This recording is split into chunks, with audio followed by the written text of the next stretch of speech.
Oh. Hello there, and welcome back to Tiny Blue Games. Today we're playing Wildstar. Forgot what I was going to say for a second there. Today we're playing Wildstar, and we are taking a look at the first dungeon, the Stormtalon's Lair. I am on my engineer tank, and we're encountering the first boss here. It's just really a video of all the boss fights. And you're wondering, is it hard to do these boss fights? Is the dungeons in Wildstar hard? Yes, they are. Just a quick demonstration of this, if you want. Welcome to the wipe montage. I'm dead. So we're gonna save our intro for that, obviously. I don't have one. Get to a safe place.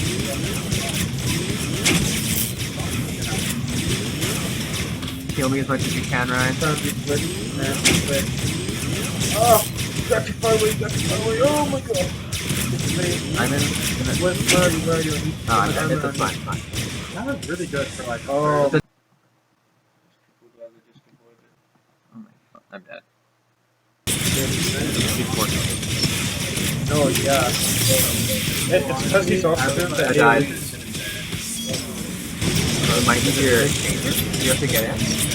It changed it slightly. I think you just have to. So, yeah, as you can see, it is pretty difficult. We wiped many times, and we are proud of each and every wipe. Maybe not. Anyways, this is a successful attempt that you're about to watch here, and we're going to give you some tips of how we survived the first, second, and third boss of this dungeon. Now, our group is composed of a tank, a healer, 2 DPS, and then we have our friend Ryan on his Esper playing sort of a support role in the fact that he's healing a bit and DPSing a bit. Right off the bat, you notice that there's these big X telegraphs that you have to avoid, or, if you're smart, you can interrupt them and get him into a vulnerable state and do a lot of damage, which is super helpful, as the boss does a ton of damage to the tank. Not if you stand in a telegraph, but just hitting him. The boss does incredible damage. You can see that I spike up and down like nothing, and the Ryan's just helping the healer to keep me up for that first bit, as well as doing some damage when he can. So, as soon as the phase switches, you're going to lose your weapon, and you're going to have to go and find it on the ground, which is a bit of a nuisance. It's really hard because it's hard to see which weapon's actually yours out of all of them. It's a bit easier for me because mine's a bit big, long, sort of, gun kind of thing, so it's a bit easier to see, which is handy for the tank. And then you move right onto the ads, which you start on the very left one of where you're tanking him and go clockwise around in a circle, getting all 4 of them. Now, the trick of the ads is that while you're killing the ad, you're going to get a sort of red circular telegraph that goes on to one member of the party at a time, and it follows you for about 3 seconds, and then it shoots down about 2 seconds after. Now, if you kite these on top of the ads, it will damage the ad and help you burn them down super quick. However, doing that, you also risk hitting your melee attackers, which is a bit unfortunate. While this is happening, there's wisps that go around the room in a clockwise direction as well. And if you get hit by a wisp, you get stunned, and you receive ticks of damage every second that the wisp is on you. So if you get hit at the start of the wisp's path across you, it'll pretty much kill you. It'll do a lot of damage while you're stunned if you don't get out quickly. So keep an eye for those and the other circular telegraphs. The ads themselves do not do damage and don't really need to be tanked, so it's more of a damage thing for the tank at this point. As you can see, I'm just sort of trying to keep as much damage on them as possible. I believe we're on the 4th and final ad now, and as we get close to finishing it, we want to prepare for the next phase, which is a bit more chaotic, and the phase transfer. Once we transfer phases once again, we're going to lose our weapons, so we won't be able to heal right away, and more importantly for the tank, you won't be able to taunt right away, which is a huge bummer because the boss will pick off your healer as soon as possible. Strategies is just kind of knowing where the weapon's going to pop out. As you can see for us, they sort of pop out right beside us or behind us. You just sort of run over it to just as quick as you can and grab it, just like that, and taunt as soon as possible. You just got to be ready for it. Someone's bound to get one hit, and they can usually survive it. If you get your weapon as quick as you can, you should be able to pull it off. So for this phase, there's the big telegraph that you're seeing here that we all have to find a little spot to avoid, or we could interrupt it and put him into a vulnerable state, which would have been smart. You'll find out by the end of the dungeon that this is a huge help. We got a lot better at it by the end of the dungeon. It teaches you a lot about interrupting telegraphs, which is obvious to some. Well, it's obvious to us. It's hard to time it, is what it is. You'll also notice that there is the wisps that are going around the map. Do not get trapped in those, because it'll stun you, and then you'll probably get trapped in the other telegraph. And then there's also the circle that followed you around that telegraph in the second phase is now also in the third phase. So it's really just a mix of everything here, which makes it super chaotic, and you want everyone to be topped off going into it. It's also very hard to deal with the wisps if they come in contact with you while you're sort of running into the little safe zone for the telegraphs. You have to sort of keep an eye around you while you go find your safe place. It's just a tricky business. You'll notice the boss burns down fairly quickly. We've lost a couple people here, so it's probably not the cleanest run, but this is one of the best runs I have for showing you what happens. So you just saw there what happens when a wisp gets you. Not fun. Alright, so I'll move on to the second boss here. All very happy to kill it. Alright, let's skip ahead to the second boss. Alright, welcome to the second boss of the dungeon. As you can tell, tornadoes, that is, will be a theme of this boss. So what you're going to want to do as you go in here is obviously have your tank pull. Once you go in, the boss takes a lot of damage.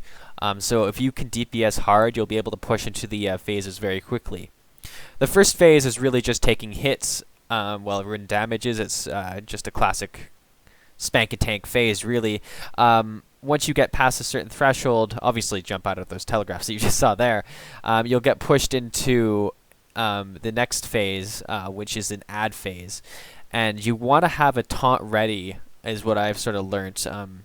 So when you're, dealing with the boss there, prepare a taunt for this phase, because they kind of go off to whoever they're near. The adds, that is, they go off to whoever they're near right when they spawn, and you want to round them up quickly. Don't be afraid to use your stun on them too, because you'll need the stun in the next phase, but for how long it took us to kill the adds, you should have the stun ready. Or at least I, as a engineer tank, did have the stun ready. So you burn through the adds, and then you're going to get pushed back to the end of the room, as you'll see in a moment here, at which point tornadoes will sort of move across the room from where they are stationary on the sides, and you'll have to avoid them as such. If you don't avoid them, you'll get tossed into the air and take falling damage, which is not great for the healer or you.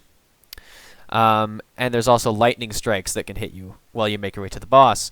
Once you get to the boss, you need 3 people to interrupt him before he's done casting. If he finishes his casting, he will, of course, kill everyone in the room. You don't have to time the interrupts perfectly. It gives you a fair bit of leeway on this boss, which is great, because it takes a few people longer to get to the end of the room. Of the final phase that you'll see in a moment, we still have one more ad phase after this, but I'll just talk about the final phase before we get to it.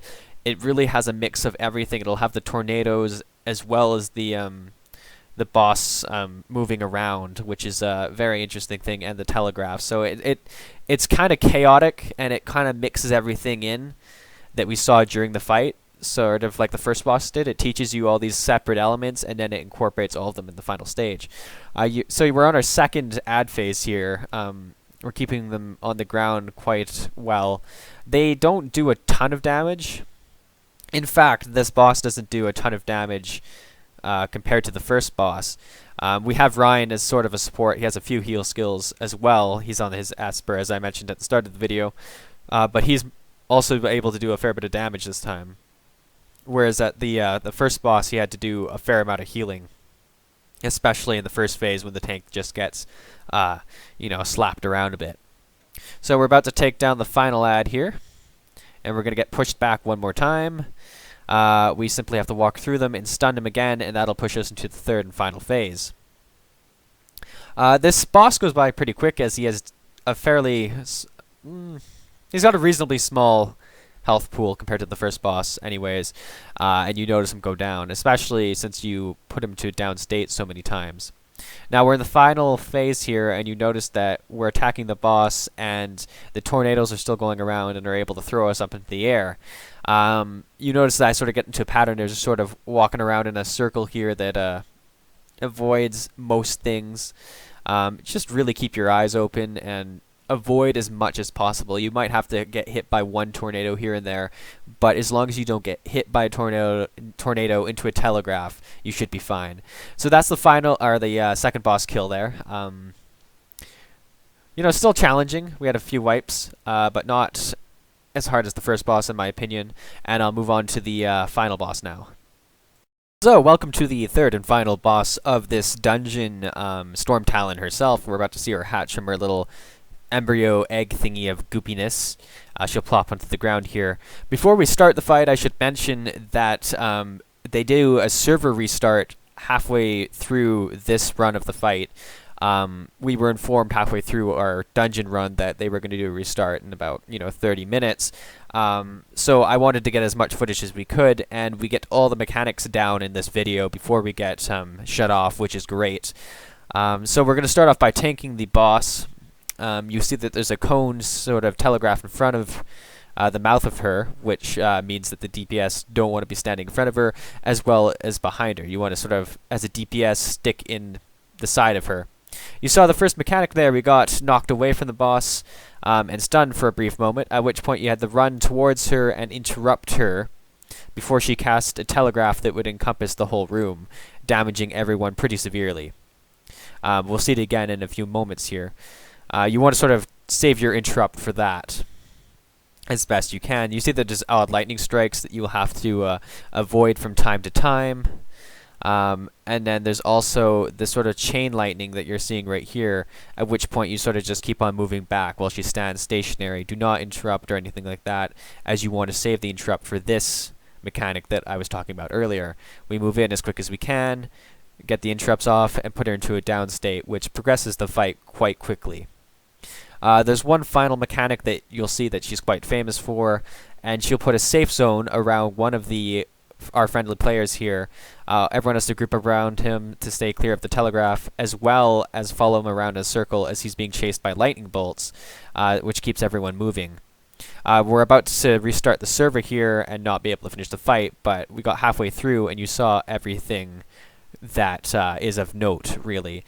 Thanks for watching. It's a really fun dungeon. I suggest you give it a try in the next beta weekend. Have a good night.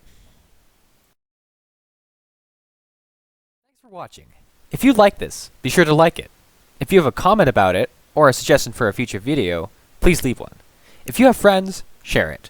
And finally, and most importantly, subscribe. Honestly, only one of these is red.